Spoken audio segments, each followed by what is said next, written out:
You've been told hydration is simple: grab a bottle, stay refreshed, keep moving. But the truth is, during economic instability and medical shortages, that casual sip can decide your health trajectory. Most bottled wellness drinks aren't nutrition. They're chemistry experiments built for profit, not protection. When power grids fail or hospitals overflow, the sugar spikes, stimulants, and additives you trusted will work against you. Seniors on medication, kids still developing, both are walking targets for beverages disguised as health. This isn't diet advice, it's survival literacy. Because in crisis, what you drink determines whether your body endures or collapses. Number 1. Diet sodas and zero sugar traps.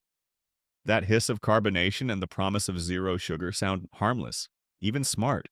A modern fix for old indulgence. But under every metallic pop lies a quiet sabotage. Diet sodas were never designed for health. They were engineered for addiction disguised as discipline.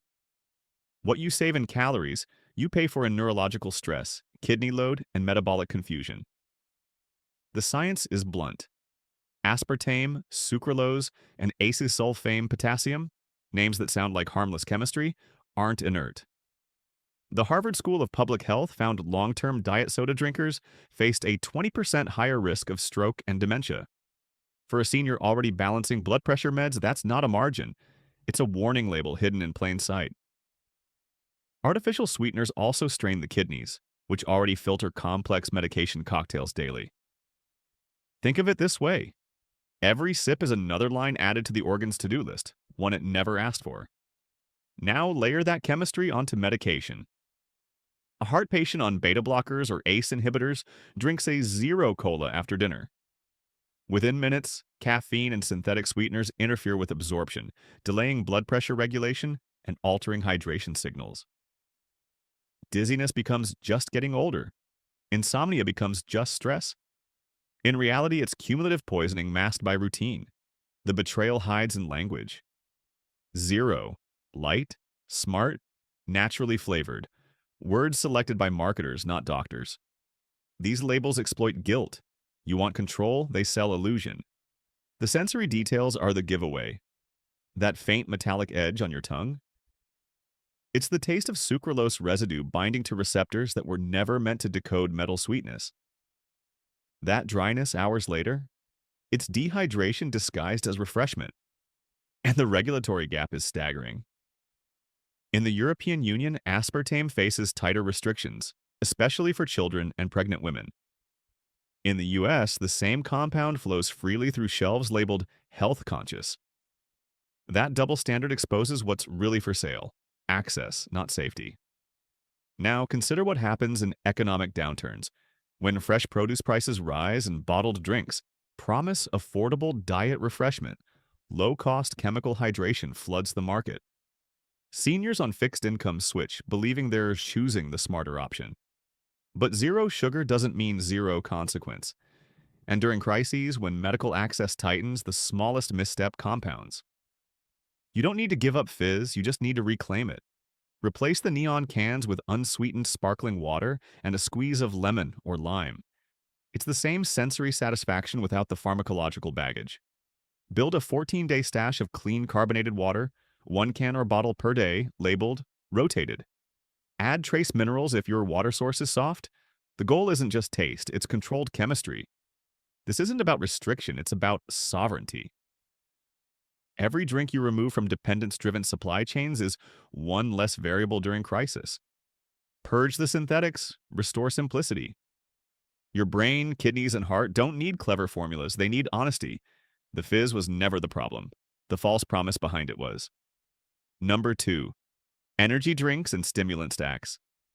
You can feel the lie before it hits your bloodstream. The metallic hiss of a can promising focus, strength, clarity. Yet 10 minutes later, the heartbeat tells a different story. These drinks don't give energy, they borrow it from tomorrow. Seniors call it just a little pick-me-up. Students say it helps them stay sharp, but both are feeding the same machine. An industry built on fatigue, dependency, and denial. Think of the first time you reached for one after a sleepless night or a long drive.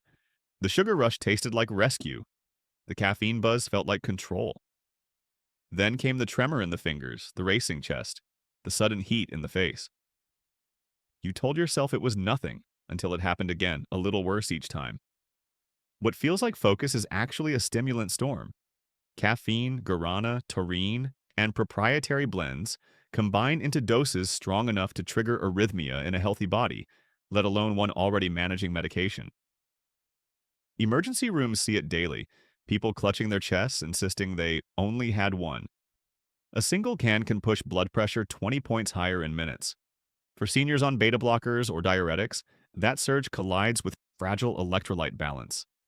For teenagers, it rewires sleep patterns before adulthood has even settled.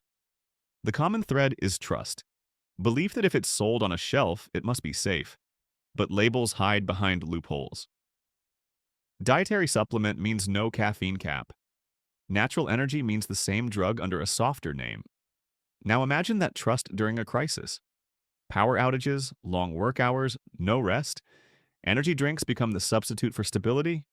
Yet when the grid fails and medical care delays stretch, these same drinks accelerate collapse. A shaky hand can become a fall. A fast heartbeat can become an ambulance ride that never comes. Economic. Breakdown doesn't just empty wallets. It magnifies every hidden risk. There's a reason so many brands glow like warning signs. Neon blue, toxic green, chemical red. They seduce exhaustion with color psychology. Even the sound of the tab opening mimics reward, conditioning your brain to equate stimulus with relief. But real relief doesn't race the heart, it restores it. True energy is calm, steady, sustainable, not the surge that leaves you drained by afternoon. The transformation begins with one substitution: unsweetened green tea. 25 milligrams of caffeine, a fraction of what's in those cans, balanced with L-theanine that smooths the edges instead of sharpening them. Brewed, chilled, poured over sparkling water, it feels alive, not electric. The shift isn't just physical, it's psychological. You stop borrowing from tomorrow's energy and start reclaiming today's rhythm. Ask yourself how much of your alertness depends on chemistry you didn't choose to understand. How much calm have you traded for convenience? The answer is the beginning of discipline. In the silence after you say no to the next can, listen closely. That's your heartbeat, returning to its natural pace.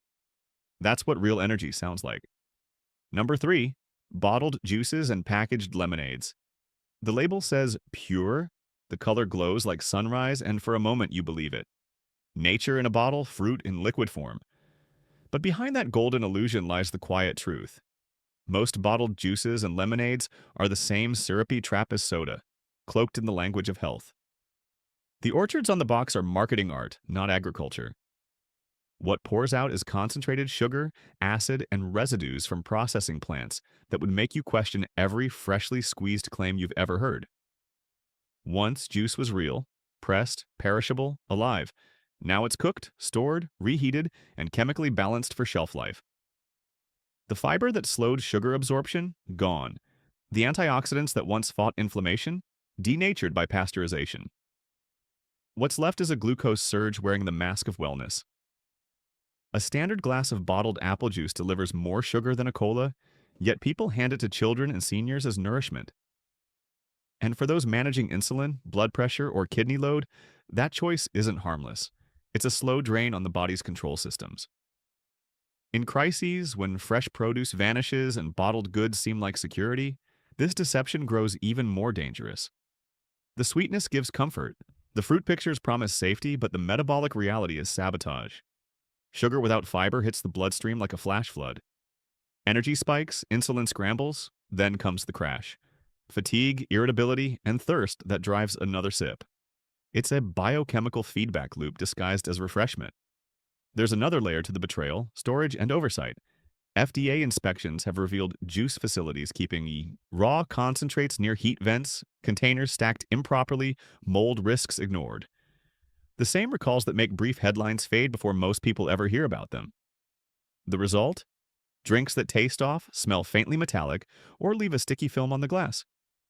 You don't see that in commercials, but you can taste it in reality.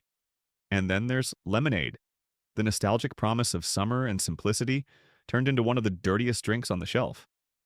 The sugar content often doubles that of juice, compounded by sulfites and dyes to hold the color of freshness. Many bottled lemonades have been recalled for bacterial growth because the syrupy, acidic base becomes a breeding ground when mishandled. Seniors drink it for light hydration and end up feeding their kidneys another sugar storm. Ask yourself, when did hydration become a dessert? Why do we keep trusting color over content? The crisis of health literacy didn't begin with pandemics or shortages. It began when corporations learned that sweetness sells better than truth. Every bottle you replace with actual fruit or homemade citrus water weakens that control. The transformation starts small. Slice a lemon, add cold water, maybe a pinch of sea salt. Taste how clean that feels compared to the syrup glaze of bottled lemonade. It's clarity returning to your palate, honesty returning to your habits. When the next shortage comes, the ones who understand simplicity will outlast those who chase sweetness. The difference won't be luck, it'll be literacy. Number 4. Bottled teas and healthy iced drinks. The bottle glistens under fluorescent lights, condensation sliding down its golden curve. The label whispers of balance, antioxidants, mindfulness, real brewed, natural, refreshing. You twist the cap and expect serenity. What you get is syrup and acid disguised as self-care. These bottled teas don't calm the body, they corrode it. Their betrayal isn't loud, it's patient. A slow erosion of trust sold one sip at a time. For decades, tea was ritual. Boiled water, quiet moments, leaves unfolding. It was about pace, not performance. But the industry learned how to commercialize calm. The modern version isn't brewed, it's manufactured. Behind the amber color lies a slurry of high fructose corn syrup, phosphoric acid, and artificial flavors. That light tang you call refreshing? It's acid softening enamel and leaching calcium from bone. Each bottle carries more sugar than cola, and the phosphates silently weaken what time has already thinned. For seniors, it's a cruel irony, sipping health while feeding fragility. The danger multiplies in times of instability. Economic downturns push people toward shelf-stable goods. Fresh tea leaves wilt, but bottled tea shines with the illusion of longevity. Yet that longevity comes from preservatives and temperature tolerance, not purity. FDA inspection reports have caught mold growth. In storage tanks, residues clinging to unwashed vats and sugary films that ferment under warm warehouse lights. These bottles still make it to shelves, polished and photogenic. Safety sacrificed for speed. Think about that first sip. The mouthfeel thick, not crisp. The sweetness heavy, not delicate. That's not brewed tea, it's liquid candy water pretending to be meditation in a bottle. And when seniors with fragile insulin response drink it daily, the damage compounds. The sugar spike raises blood pressure, the acid thins bone density, and the combination leaves kidneys struggling under the dual load of dehydration and chemical processing. But this isn't just about health, it's about memory. Once, people brewed tea to slow down, to think, to connect. Now they buy it in plastic, gulp it in traffic, and wonder why calm feels unreachable. The bottled version steals not only wellness, but ritual. It replaces patience with impulse, stillness with commerce. You can feel the difference instantly. Brew loose leaves at home, black, green, or herbal, and chill them yourself. The taste is alive, layered, and transparent. You know what entered your body. Compare that to the sticky residue left after a bottled brand sits open on the counter. The contrast is chemical honesty versus engineered addiction. When systems collapse and clean supply chains vanish, people will crave what's familiar. But familiarity won't equal safety. The false comfort of bottled wellness will betray those who never learned to recognize authenticity.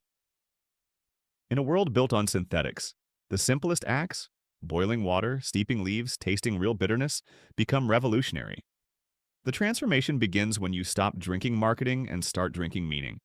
Relearn how purity feels. Let the water taste like water, not syrup. In crisis, that difference becomes survival, not preference. Number 5. Sports drinks and the hydration hoax. They line the shelves like trophies, bright bottles glowing neon blue, orange, lime. Every commercial tells the same lie: hydration, balance, performance. But beneath the glow, sports drinks are chemical traps engineered to exploit fatigue and fear. The irony is cruel. The very product marketed to restore your body quietly drains it instead. For seniors, kids, or anyone navigating chronic stress, each sip rewrites the body's chemistry toward chaos. The deception starts with trust. The word electrolyte sounds medical, almost sacred. It evokes hospitals, athletes, and science. But most of these drinks are sugar syrup with a salt garnish. A 20-ounce bottle carries 34 grams of sugar, 8 teaspoons, and nearly 300 milligrams of sodium. That's not recovery. It's a disguised assault. For an older adult on blood pressure medication, that sodium spike can undo an entire day's progress in a single drink. For anyone with insulin sensitivity, it's a glucose grenade that explodes in silence. Advertising reframes dehydration as danger only they can solve. But hydration doesn't come from dyes and slogans. The human body doesn't need color-coded chemistry to survive heat. It needs balance, water, trace minerals, and rest. Yet corporations turned thirst into dependency, flooding store aisles with electric liquid and wrapping self-sabotage in sports imagery. That's not health, it's behavioral control. The visual appeal is deliberate. Neon hues stimulate dopamine before the bottle is even opened. The brain associates color with vitality, and so the hand reaches instinctively. Crack the seal, take a gulp, and the taste hits heavy and synthetic. It sticks to the tongue, leaving behind a film that promises energy but feels artificial. That residue is sugar and acid, your body's next metabolic challenge masquerading as fuel. Even regulators have seen what's hidden. FDA recalls have exposed microbial contamination, mold traces, even mildew in mixing tanks. Yet production never slows. The corporate goal isn't purity, it's continuity. The shelves must stay full, even if the vats were dirty. In Europe, several dyes common in American sports drinks are banned for potential neurobehavioral effects. Here, they're sold to children after soccer practice. It's not just a difference in regulation, it's a difference in respect. Now imagine the stakes in economic crisis. Medical visits cost more, medications run low, and trust collapses. People reach for hydration shortcuts that promise safety, but every bottle of neon fluid becomes a slow betrayal. The sodium strains arteries already under pressure, the sugar overload worsens fatigue, and the false electrolytes keep the cycle alive. Hydration becomes illusion, a chemical thirst trap feeding its own needs. The truth is brutally simple. Water with a pinch of salt and a squeeze of lemon hydrates, better than any sports drink ever bottled. No dyes, no synthetic minerals, no rebound thirst. When you take control of your own hydration, you dismantle a trillion-dollar lie. The transformation isn't physical first, it's mental. It's the moment you stop confusing marketing for medicine. It's realizing your health was never supposed to glow in fluorescent colors. Real balance is clear, quiet, and within reach. Number 6. Canned coffees and the convenience illusion. You twist the tab, hear the soft hiss, and inhale what smells like roasted comfort. The label says cold brew, crafted, barista quality. It feels civilized, sophistication in a can. But beneath that metallic calm hides the same machinery that wrecks soft drinks: excess sugar, preservatives, and caffeine stacked on unstable chemistry. These aren't coffees, they're industrial desserts disguised as energy. The betrayal begins with time. Coffee was once immediate: boiled, poured, savored. Now it's sterilized, sweetened, and warehoused for months. The smooth blend you taste was brewed half a year ago, sealed under heat that leaches metal into flavor. Every sip carries not freshness, but fatigue: old caffeine bound to synthetic milk and syrup stabilizers. The mouthfeel is thick, oily, slightly metallic, because you're not drinking coffee. You're drinking storage. Convenience erases ritual. Instead of waking up to the sound of a kettle, we wake up to aluminum clicks. For seniors, this shift feels harmless, a small luxury, a treat, but the body reads it differently. One can deliver 30 to 40 grams of sugar equal to a full dessert. Add 150 milligrams of caffeine, and your bloodstream swings between stimulation and crash. Combine that with medications, beta blockers, diuretics, or statins, and the result is an invisible war inside the body. Dizziness, heart palpitations, tremors, electrolyte loss. Symptoms often dismissed as aging are sometimes just poor chemistry management disguised as routine. The deception deepens in storage. Whistleblowers from major distributors have described warehouses so hot the cans warp. Metal expands, lining degrades, and the coffee inside oxidizes.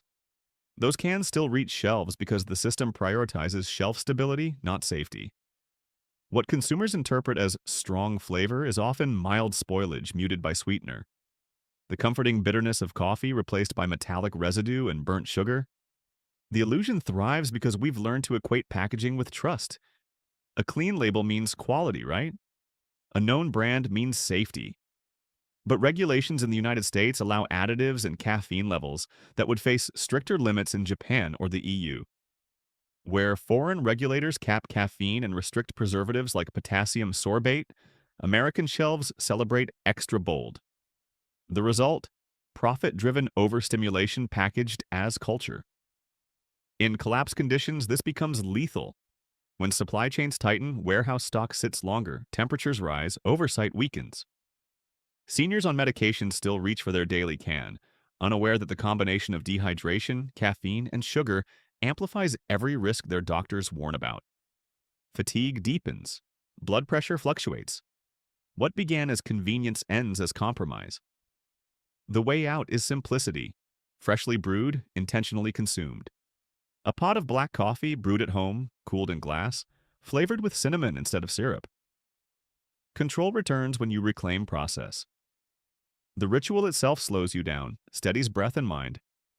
You trade the frantic pulse of a canned stimulant for the calm clarity of a real brew. Ask yourself this: are you chasing energy or escaping fatigue? The can promises the first but sells the second. Real vitality doesn't come in aluminum. It comes from awareness, patience, and purity, reclaimed sip by sip. Number 7. Flavored milks and the dairy deception. The carton looks innocent. Pink swirls, soft colors, childhood nostalgia. Good source of calcium, it says, promising strength, comfort, even memory. But that sweetness on your tongue is the same toxin dressed in pastel. Flavored milks are the desertification of nutrition, a slow corruption of what once symbolized purity. What was meant to build bones now quietly dissolves them. Milk's original purpose was balance: protein, calcium, natural fats working in harmony. But modern production has turned it into candy disguised as nourishment. A single serving of strawberry or chocolate milk can pack 30 to 40 grams of sugar, the same as a can of soda. The body doesn't care that it's dairy sugar. To your bloodstream, it's glucose chaos followed by an insulin surge that punishes the pancreas. For older adults, that spike is dangerous. For children, it's programming. Their taste buds rewired to expect sweetness from sustenance. Then come the colors. Red 40, blue 1, and yellow 5 dyes banned or restricted in parts of Europe for potential links to hyperactivity and allergic reactions. Here they slip in under the guise of fun. The same dyes used in candy sit in drinks handed to kids before school and to seniors told they need calcium. Even worse, the acidity from added flavoring undermines the calcium absorption the label boasts about. The contradiction is complete.